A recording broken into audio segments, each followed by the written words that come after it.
잘 오셨습니다. 새해에 하나님의 은혜와 축복과 평강이 우리 성도 여러분 가정에 충만하시기를 기원합니다. 오늘 본문 말씀을 중심으로 공포지수를 파고드는 악마의 유혹, 공포지수를 파고드는 악마의 유혹이라는 제목으로 함께 하나님 말씀을 나누도록 하겠습니다. 학생들이 방학을 맞으면서 겨울 극장가가 다시 붐비고 있습니다. 겨울철 극장에서 상영하는 영화 중에 가만 보면 없는 장르 중에 장르물이 있습니다. 그거는 바로 공포 영화입니다. 여러분 혹시 공포 영화 좋아하십니까? 저는 한번 전에 공포 영화를 보러 갔다가 그것도 제가 보러 간 게 아니라 제가 아는 목사님들이 함께 영화를 꼭 봐야 된다고 꼭 그래서 이제 제가 억지로 끌려서 갔다가 공포 영화를 별로 본 적이 없어서 한번 제가 몰입을 하면 얼마나 열심히 하는지 완전히 빠져드는데 너무 무서운 거예요. 이 공포 영화의 특징이 있지 않습니까? 음악이 점점 강도를 더해가면서 무서워가는. 그때 제가 견디다 못해 으악 하고 소리를 질렀습니다. 그러자 제 주변에 있던 반경 20m 주변에 있는 모든 사람들이 경기를 일으키면서 같이 으악 하고 소리를 질렀습니다. 몰입하다가 제가 이제 영화관 그래서 다음부터 목사님들이 저랑 절대 공포 영화는 보러 가지 않겠다고 이렇게 한 적이 있습니다. 공포 영화는 보통 여름철에 많이 상영을 합니다. 여름에 공포 영화가 많이 상영되는 이유는 공포 영화를 보면 시원해짐을 느낀다고 하기 때문에 그렇습니다. 과학적으로 이거를 분석을 해보니까 우리가 공포를 느끼면 우리 뇌에 이 편도체에 신호가 전달이 되는데 이 편도체의 신호가 전달이 되면 인체에 퍼져 있는 이 교감신경이 활성화돼서 우리가 추울 때 우리 몸에 나타나는 현상들이 그대로 일어난다고 합니다. 모세혈관을 수축시켜서 열 방출량을 줄이게 되고 그러면 우리가 핏기가 없이 얼굴이 배지장처럼 하얗게 됩니다. 또 땅구멍을 닫고 열을 내기 위해서 근육을 부르르 떨게 만듭니다. 그러면 몸에 소름이 돋고 살이 이렇게 서는 털이 쭈뼛쭈뼛 서는 느낌을 받게 된다고 그러죠. 이렇게 우리 내부의 체온이 높아지면 주위 온도가 상대적으로 낮아져서 낮게 느껴져서 시원해지는 효과가 나타난다고 합니다. 근데 더 궁금한 게 있습니다. 그러면 공포 영화를 만드는 사람은 어쩌면 그렇게 공포 영화를 이렇게 무섭게 만들까 하는 생각입니다. 그래서 영국에 있는 어느 대학이 수학팀입니다. 공포감을 일으키는 요인을 연구해서 수학적인 수치로 공포 지수를 만들어서 발표한 적이 있습니다. 이 공포 수치, 공포 지수는 어떤 거냐? 몇 가지 요소들이 있는데 먼저는 서스펜스 요인입니다. 긴장감을 더해주는 요인이죠. 긴장감을 주기 위해서 점점 커지는 음향. 처음부터 불길한 것 같은 그런 멜로디가 뒤에 점점 반복되면서 강해지고 무서워지는 거죠. 점점 소리가 커지고 이게 이제 서스펜스 요소인데 이것들을 수치로 다 이제 계산을 했습니다. 두 번째는 환경입니다. 무서운 장면이 많이 나오는 건 그만큼 주인공이 혼자 있을 때 많이 무서워집니다. 혼자 있을 때 음악이 점점 무서워지면서 반복되면서 공포감을 느끼게 만드는 거죠. 그 다음에 세 번째 요소가 있습니다. 긴장감이 더해가고 주인공이 혼자 있을 때 어디선가 누군지 모르지만 등장인물 중에 한 사람이 피를 흘립니다. 입술에서 피가 흐르든지 뭐 어디서 하여간 피가 나요. 피가 터지면 그 다음부터 이제 오싹 얼어붙게 되는 거죠. 그 다음에 네 번째는 사실성입니다. 영화 장면이 지어낸 허구의 이야기가 아니라 정말 현실성 있게 만들 때 정말 무섭더라는 것입니다. 자, 이것을 배경으로, 이것을 바탕으로 우리 본문을 보면 본문에서 느껴지는 오늘 우리에게 주신 이 본문 말씀이 풍기는 공포 지수는 상당히 높습니다. 먼저 오늘 본문의 배경을 보면 심상치가 않습니다. 먼저는 예수님이 홀로 계셨죠. 제자들 다 도망가고 딱 홀로 계셨습니다. 거기에다가 예수님이 온몸에 선혈이 낭자하게 피를 흘리면서 군병들에게 조롱을 당하시고 십자가를 지고 올라가시는 장면이 등장을 합니다. 오늘 본문이 시작되기 전인 26절을 보면 예수님이 흘리신 이 피가 얼마나 많았는지를 짐작하게 할 수 있습니다. 우리 26절 한번 같이 읽어보겠습니다. 시작. 이에 바라바는 그들에게 놓아주고 예수는 채찍질하고 십자가에 못 박히게 넘겨주니라. 아멘. 자, 여기 보면 로마 군대가 죄수에게 행했던 채찍질을 아주 간단하게 언급합니다. 채찍질하고 십자가에 못 박히게 넘겨주었다. 당시에 로마에서 이 죄수들에게 채찍질을 했을 때 이 채찍은 상당히 무서운 채찍이었습니다. 채찍 끝에 보면 동물의 날카로운 이빨, 뼈 조각을 갈아 만든 것들이 있고 또 금속 조각, 아주 날카로운 금속 조각과 유리 조각이 함께 달려 있어서 이것을 사람의 등에 내리치면 이것이 그냥 딱 맞고 떨어지는 게 아니라 살에 박힌다는 거죠. 세게 때릴수록 강력하게 박히게 됩니다. 채찍질을 등을 하면 등이 깊이 파여서 잡아당기면 살점이 함께 떨어져 나갑니다. 이렇게 내리치는 채찍질이 한두 대가 아니라 무려 40대에 가까운 채찍질입니다. 아무리 중죄인이라도 당시에는 40대 이상을 때리지 못하게 했습니다. 왜냐하면 40대 이상을 넘어가면 사람이 더 이상 견디지를 못하고 죽는 경우가 너무나 많았기 때문에 그렇습니다. 보통 39대 정도까지 맞으면 등에 있는 이 살점이 다 파이고 흐물거릴 뿐만 아니라 혈관도 파이고 뼈까지도 상하게 된다고 합니다. 그러니까 이 정도 맞으면 거의 형체를 알아볼 수 없을 정도로 사람이 찢겨 나가는 것이죠. 패션 오브 더 크라이스트라는 영화, 멜 깁슨 감독이 만들 때 이 장면을 어떻게 묘사할까 고민을 하다가 결국 이 장면을 제대로 묘사하지 못하고 실패했다라고 고백을 한 적이 한 번 있습니다. 그만큼 이 채찍을 39대까지 맞으면 죽을 때까지 가는 것이죠. 그래서 이 이렇게 선열이 낭자한 가운데 예수님이 막 완전히 정신을 차릴 수 없을 정도로 채찍을 맞은 상태에서 오늘 본문이 시작이 되는 겁니다. 이제 오늘 본문이 시작이 되는데 예수님이 군병에게 끌려가실 뿐만 아니라 이제 예수님을 본격적으로 기다리고 있는 것이 있는데 그게 바로 십자가입니다. 이 십자가형은 당시 사람들이 생각할 수 있는 가장 끔찍하고도 잔인하고도 참혹한 사형 방법이었습니다. 그래서 십자가형은 당시 식민지의 중죄인들에게 내리는 비참한 형벌이었습니다. 로마 시민은 죽을 일을 범죄를 저지르면 십자가형 달지 않고 신사적으로 참수를 지켰습니다. 목을 베는 거죠. 깨끗하게. 그래서 나중에 예수님의 제자들이 순교할 때 보면 베드로는 십자가에서 거꾸로 매달려서 죽고 로마 시민이었던 사도 바울은 참수를 당해서 사형을 당하는 걸 우리가 알 수 있습니다. 십자가가 끔찍한 이유가 있습니다. 십자가에 매달려 죽는 과정 자체가 너무나도 끔찍하고 고통스럽고 수치스럽기 때문에 그렇습니다. 십자가 처형이 고통스러운 것은 두 가지 측면이 있습니다. 먼저는 육체적인 고통의 측면이고 두 번째는 정신적이고도 영적인 고통입니다. 먼저 육체적인 고통을 생각해 보도록 하겠습니다. 자, 십자가에 두 팔이 달렸습니다. 못이 박히고 두 다리가 못이 박혔죠. 그러면 그 사이로 피가 흘러내리고 땀이 흘러내리고 점차 피와 물을 쏟으며 죽어가게 되죠. 전문가들의 분석을 보면 이때 가장 고통스럽게 다가오는 것이 뭐냐? 호흡이라고 합니다. 호흡. 두 팔이 힘겹게 매달리면서 몸이 가운데로 축축축 내려가면 이 횡격막에 압박이 오면서 숨이 가빠집니다. 그러니까 숨을 못 쉴 정도로 막 힘들어지는 거예요. 그러면 다시 숨을 들이쉬기 위해서 몸을 밀어야 돼요. 횡격막에 여유를 주려면. 그러려면 양쪽에 못 박힌 손을 잡아당기고 또 못 박힌 다리를 잡아당겨서 이 피와 살이 찢어지면서 자기 몸을 들어 올리는 겁니다. 그러면서 숨을 들이쉬고 다시 후 하고 숨을 내쉬면 또 다시 몸이 축 내려지는 거죠. 그럼 다시 이 숨이 가빠오니까 또 숨을 쉬기 위해서 이 두 팔을 잡아당기고 몸을 잡아당기면서 숨을 쉬기 위해 십자가에서 못을 디딤대로 삼고 올라가는 겁니다. 자, 이것을 반복하다 보면 나중엔 너무 지치고 그런 가운데 뭘 느끼느냐? 죽음의 공포를 느낍니다. 아, 내가 이렇게 해서 죽는구나. 죽음이 점점 다가오는구나. 너무 무섭고 덜덜덜 떨게 되는 거죠. 그래서 숨이 가빠질 때마다 점점점 있는 힘을 다해서 사력을 다해서 자기 몸을 들어 일으키고 그러면서 몸부림을 치다가 결국은 심장이 마비가 오든지 질식을 해서 죽게 됩니다. 자, 이런 십자가의 처형은 식민지 백성들에게 로마 제국이 힘과 권위를 보여주는, 너희들 제국에게 반발하면 이렇게 끔찍하게 죽을 수 있어 라는 걸 보여주는 아주 잔인한 죽음의 방법이었습니다. 게다가 십자가형은 유대 사회에 있어서 끔찍한 수치, 영적인 수치의 형벌이었습니다.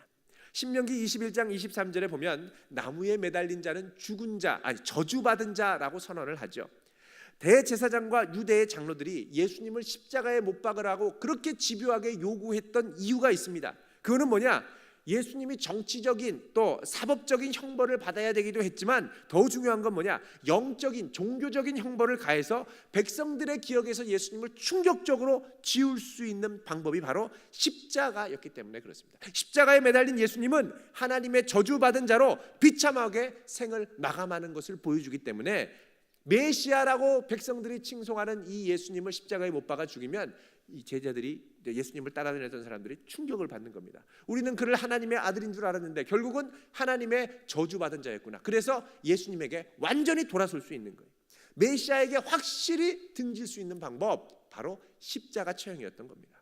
예를 들면 우리가 신실하게 믿고 따랐던 목사님이 있는데 이분이 알고 보니까 이단이었다. 얼마나 상처를 받겠습니까? 그러나 동시에 확실하게 돌아설 수 있죠. 자, 이런 끔찍하고 공포스러운 분위기 가운데 예수님은 피가 흥건한 채로 로마 군병들에게 끌려가서 관정 안으로 들어갑니다. 거기에 가니까 로마의 이스라엘 주둔 군대가 기다리고 있었습니다. 이 병력은 모두 모이면 약 600명 정도가 되는데 이 가운데서 이 병사 몇 명이 예수님의 옷을 벗기고 붉은 망토인 홍포를 입히죠. 로마 군병들이 입혔던 가시관을 엮어 씌우고 갈대를 오른손에 쥐게 만듭니다. 자, 오른손에 갈대를 쥐는 건 뭘 상징하냐? 당시의 왕들이 왕권을 상징했던 홀, 셉터라고 그러죠. 이 홀을 쥐고 있는 것을 상징합니다. 다른 말로 하면 유대인의 왕이니까 이런 우스꽝스러운 모습으로 한번 왕처럼 보이게 예수님을 조롱하려고 하는 것입니다. 자, 이렇게 하고 이들이 예수님께 무릎 꿇고 절하면서 인사하죠. 유대인의 왕이여 평안할지어다. 그리고는 일어나서 예수님께 침을 뱉고 갈대를 빼앗아 머리를 치면서 희롱을 합니다. 아마 예수님은 온몸에 이 채찍질을 막 당했기 때문에 정신이 없으셨을 거예요.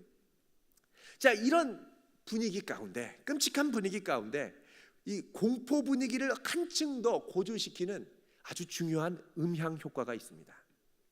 이거는 처음에는 등장인물들의 말 속에 숨겨져 있는데 시간이 갈수록 점점점 더 선명하게 드러납니다. 그리고 그 실체를 알게 되면 우리 모두가 경악하게 됩니다. 자, 등장인물들이 예수님께 하는 말이 뭡니까? 처음에는 이스라엘의 왕, 유대인의 왕이라고 그럽니다. 로마 군병들이 무릎 꿇고 유대인의 왕이여 평안할지어다 그러죠. 또 예수님이 못 박히신 십자가에도 보면 이스라엘의 왕, 유대인의 왕 예수라고 적혀 있습니다. 또 42절에도 보면 그가 이스라엘의 왕이로다 지금 십자가에서 내려올지어다 라고 합니다. 이스라엘의 왕이라고 그러죠.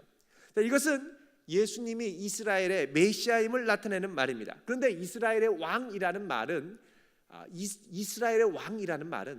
마태복음 1장에 예수님의 족보 가운데 등장하는데 왕이라는 이름, 이스라엘의 왕 목록들이 쭉 나오는데 여기에 왕이라고 이름을 붙인 왕은 딱 하나밖에 나오지 않습니다. 마태복음 1장 1절에서 17절까지 족보를 보면 다윗 왕 혼자에게만 왕의 칭호를 부여합니다. 다른 말로 하면 지금 이 예수님은 이스라엘의 왕인데 그 정통성을 다윗 왕으로부터 계승하고 있다는 것입니다.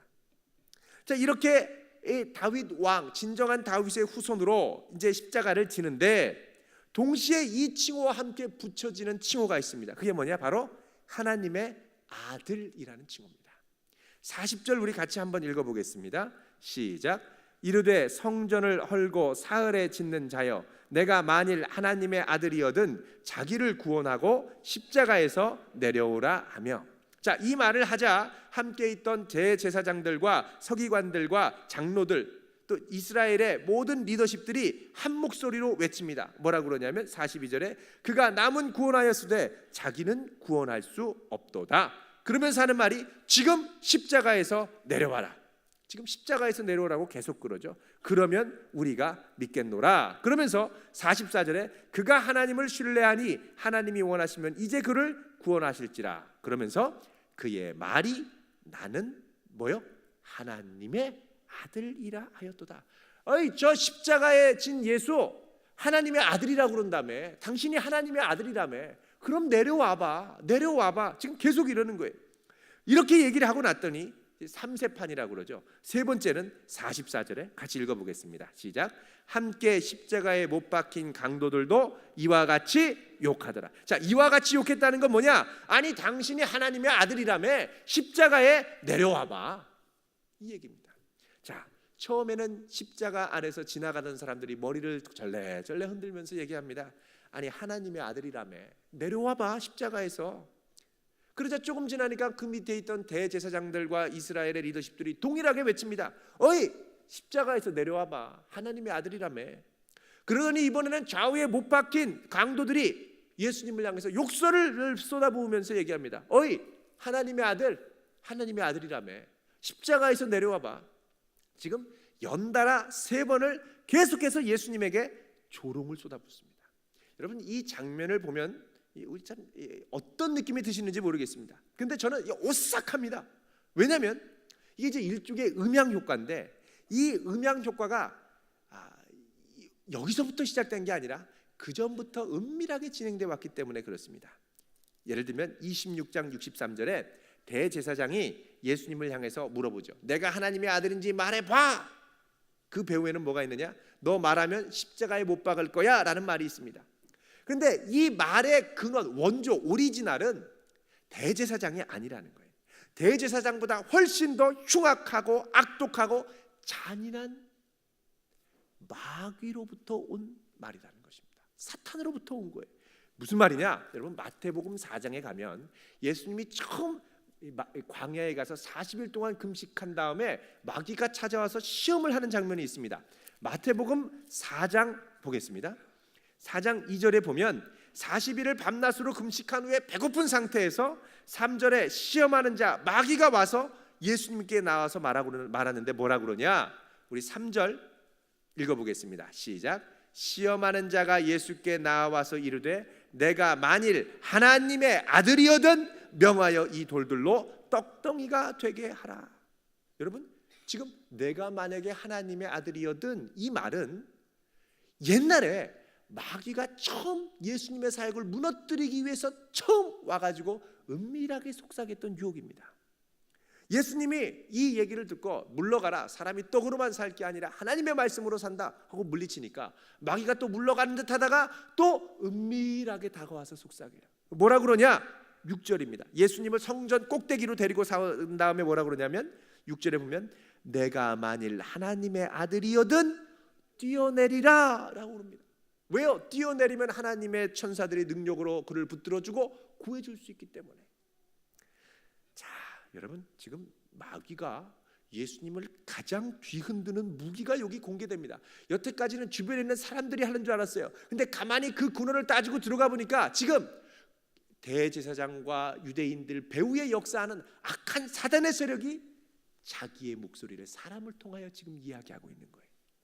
그래서 뭐라 그러냐? 내가 만일 하나님의 아들이거든. 하나님의 아들이면 이렇게 비참해서는 안 된다는 거예요. 하나님의 아들이면 이런 모욕을 참고 이런 채찍과 고난을 받으면 안 된다는 거예요.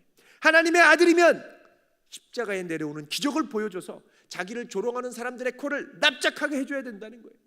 여러분 우리가 만약에 우리의 정체성을 뒤흔드는 질문을 조금만 받으면 얼마나 분통 터지고 억울한지 아십니까? 어떤 분은 지나가다가 에이 바보 한마디 했다가 지나가는 사람이 열을 받아가지고 막 난리를 친 적이 있습니다.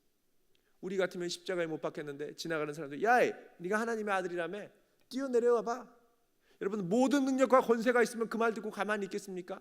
한두 번도 아니고 3번이나 주변에 있는 모든 사람들이 집요하게 물어보면 가만히 있겠습니까? 열받아서 그래 내 하나님의 아들인데 보여줄까? 그리고 우욱 하고서는 목 다 뽑아가지고 여기 있는 거 못 뽑아서 무협영화에서 나오는 것처럼 팍 던지면 휙 날아가서 머리에 꽂혀가지고 쓰러지고 이런 걸 보여주면 하나님의 아들이라고 믿지 않겠냐는 거예요. 우리의 혈기 같아서는 그렇게 하고 싶어요. 확 해주고 싶어요. 여러분 지금 마귀가 예수님을 뒤흔드는 지점이 바로 여기입니다. 예수님의 정체성이에요. 하나님의 아들이 누구냐는 거예요. 마귀는 뭐라 그래요? 지금 이렇게 십자가에 무력하게 못 박혀 있는 건 하나님의 아들이 가야 할 길이 아니라는 거예요. 우리가 욱할 때가 있대요. 아니 내가 누군데 이런 일을 해야 돼? 아니 내가 이런 대접 받으려고 이랬는 줄 알아? 마귀는 우리의 자존심을 살살살살 건드립니다. 우리의 수치심을 건드립니다. 그리고 마귀가요 우리의 자존심을 건드릴 때 꼭 하는 게 있어요. 그 뭐냐? 세상 기준을 가지고 와서 이러면 안 된다는 거예요. 세상 기준을 가져와서 하나님의 아들 당시에 하나님의 아들 Son of God 하면 누굽니까? 로마 황제였습니다. 로마 황제. 세상의 권력자라면 이렇게 무력하게 십자가에 못 박히지 않는다는 거예요. 아니 그러니까 세상의 고정관념을 갖고 들이밀면 우리가 아주 헷갈리게 됩니다. 야, 하나님의 아들이면 좀 잘 돼야 되는 거 아니야? 하나님의 아들이면 비참하고 비굴하면 안 되는 거 아니야? 네 지금 상황이 네 모양이 이 모양인데 그게 무슨 하나님 믿는 거야? 관둬라. 그러면서 뭐라 그래요? 십자가에서 내려와 그럽니다. 무슨 십자가냐? 그만 때려쳐라. 여러분 이렇게 우리의 자존심이 공격받고 수치심과 굴욕감을 느낄 때 우리 안에 드는 생각이 뭡니까? 도망가고 싶습니다. 확 도망가 버리고 싶어요. 차라리 도망가고 다시는 나타나나 봐라. 여러분 마귀가 우리의 이런 생각을 얼마나 기가 막히게 하는지 모릅니다. 34절 읽어볼까요? 다시 27장 34절 같이 읽어보겠습니다. 시작. 쓸개 탄 포도주를 예수께 주어 마시게 하려고 하였더니 예수께서 맛보시고 마시고자 하지 아니하시다. 여러분 쓸개 탄 포도주는요 맛은 씁쓸하지만 진통제와 같은 역할을 했습니다. 그러니까 십자가의 극한 고통에 있는 사람들에게 로마 제국이 서비스 차원에서 제공하는 거였어요. 이게 뭐냐? 너 힘들고 괴롭지? 고통을 느끼지 말고 그냥 마약과 같이 그냥 몽롱하게 있다가 죽어 이런 말이에요. 정말 힘들고 괴로우면 빨리 죽고 싶어요. 목숨을 끝내고 싶어요. 마약 먹으라는 거예요. 여러분 차라리 다 잊어버리고 도망가라고 그러는 겁니다. 우리가 극단적인 고통과 극단적인 괴로움과 극단적인 굴욕을 느낄 때 우리에게 남은 선택은 별로 없는 것 같습니다. 그냥 차라리 도망가든지 끝내든지 회피하든지 숨어버리든지 다시는 나타나지 않든지. 근데 예수님은 어떻게 해요? 이거를 거부하시는 거예요. 지금 예수님께 주어지는 온 고통과 고난을 자신의 온 몸으로 직면하며 정직하게 받으시겠다는 거예요. 왜요? 이 고난과 이 고통은 하나님께서 주신 사명을 성취해야 할 아들로서 반드시 받아야 할 고난이었기 때문에 그렇습니다. 예수님은 그동안 마태복음 곳곳에서 누차 말씀하셨어요. 인자가 온 것은 섬김을 받으려 함이 아니라 도리어 섬기려 하고 자기 목숨을 많은 사람의 대속물로 주려 함이니라. 여러분 대속물이 뭡니까? 다른 사람의 죄와 다른 사람의 죄로 인한 고통을 내가 대신 당하는 거예요. 마태복음 8장 17절은 또 이렇게 말씀합니다. 이는 선지자 이사야를 통하여 하신 말씀에 우리의 연약한 것을 친히 담당하시고 병을 짊어지셨도다 함을 이루려 하십니다. 피 흘림 없이는 죄사함이 없습니다. 이런 메시아, 이런 하나님의 아들의 모습을 이사야 53장 4절 5절은 이렇게 말씀합니다. 그는 실로 우리의 질고를 지고 우리의 슬픔을 당하였거늘 우리는 생각하기를 그는 징벌을 받아 하나님께 맞으며 고난을 당한다 하였노라. 이게 우리의 고정관념이죠. 그러나 그가 찔림은 영적인 깊은 눈으로 볼 때 우리의 허물 때문이고 그가 상함은 우리의 죄악 때문이라. 그가 징계를 받음으로 우리는 평화를 누리고 그가 채찍을 맞음으로 우리는 나음을 입었도다. 그리스도께서 우리를 위하여 저주를 받은 바 되사 율법의 저주에서 우리를 속량하셨으니 기록된 바 나무에 달린 자마다 저주 아래 있는 자라 하였습니다. 갈라디아서 3장 13절 말씀입니다. 우리를 위하여 저주를 받은 자가 돼서 우리를 저주에서 속량하셨다는 거예요. 그러니까 지금 예수님은 그 가운데 저주받은 자로 계셔야 한다는 것입니다. 우리 이사야 50장 한번 찾아볼까요? 이사야 50장입니다. 6절 1030쪽입니다. 구약성경.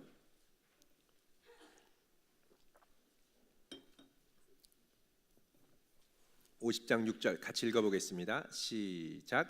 나를 때리는 자들에게 내 등을 맡기며 나의 수염을 뽑는 자들에게 나의 뺨을 맡기며 모욕과 침뱉음을 당하여도 내 얼굴을 가리지 아니하였느니라. 가렸습니까? 안 가렸습니까? 안 가렸어요. 숨기지 않고 온몸으로 직면하며 맞아들이겠다는 거예요. 그러면서 뭐라 그러냐? 7절에 주 여호와께서 나를 도우심으로 내가 부끄러워해요? 부끄러워하지 않아요? 부끄러워하지 않고 내 얼굴을 부싯돌같이 굳게 하였으므로 내가 수치를 당하지 아니할 줄 아노라. 지금 예수님이 갖고 계신 확신이 뭡니까? 주 여호와께서 나를 도우신다는 거예요. 이 순환과 치욕과 굴욕 가운데서도 나를 도우신다는 거예요. 나는 이 상황을, 세상의 기준을 그대로 가져와서 비참하고 억울하고 모욕적인 상황으로 부끄러워하지 않고 내 얼굴을 부싯돌같이 굳게 하고 담대하게 해서 수치 가운데 있지만 이거를 정말 수치로 받아들이지 않는다는 거예요. 지금 온몸에 십자가의 고통으로 인하여 공포가 엄습하고 선혈이 낭자하고 홀로 계신 이 예수님의 십자가, 그 앞에서 수많은 사람들이 예수님을 공격하며 조롱합니다. 야, 네가 하나님의 아들 맞냐? 하나님의 아들이라면 십자가에서 내려와야지. 지금 뭐 하는 거냐? 그러나 예수님은 하나님의 아들이기 때문에 이 모든 상황 가운데 흔들리지 않고 이 상황을 이겨내고 계신 것이었습니다. 분명한 것은 예수님께는 세상과 다른 기준의 자기 정체성이 있었다는 것입니다. 그게 어디서 나오느냐? 마태복음 4장에 보면 예수님이 마귀에게 시험을 받는데 그 이전에 3장에 보면 예수님이 처음으로 공생애를 시작하기 전에 광야에서 40일 금식하기 전에 세례 요한에게 세례를 받을 때 하늘이 찢어지면서, 원문에 보면 열린다는 걸 찢어진다고 합니다. 찢어지면서 성령이 비둘기처럼 내려오면서 하늘로부터 들리는 소리가 있었습니다. 그게 뭐냐? 이는 내 사랑하는 아들이요 내 기뻐하는 자라. 또 17장에 가면 마태복음 변화산에 올라가서 예수님이 십자가를 본격적으로 지기 전에 하늘이 열리면서 또 얘기하죠. 이는 내 사랑하는 아들이요 내 기뻐하는 자니 너희는 저의 말을 들으라. 여러분, 예수님은 내가 사람들에게 조롱받고 인정받지 못한다고 이 정체성이 취소될 수 없다라는 걸 알고 계셨습니다. 내가 가진 것을 다 뺏기고 사랑하는 사람들, 제자들도 다 뺏기고 도망가고 심지어는 내 생명까지도 끝나가는 바로 그때 오직 한 분, 나를 사랑하시고 나를 기뻐하시는 분이 있음을 알았어요. 이것은 절대 취소될 수 없음을 알았어요. 이 확증을 갖고 나갔기 때문에 자기의 생명이 부서져도 처참하게 무너져도 그래도 나는 하나님을 신뢰하겠습니다 하며 나아가실 수 있었다는 것입니다.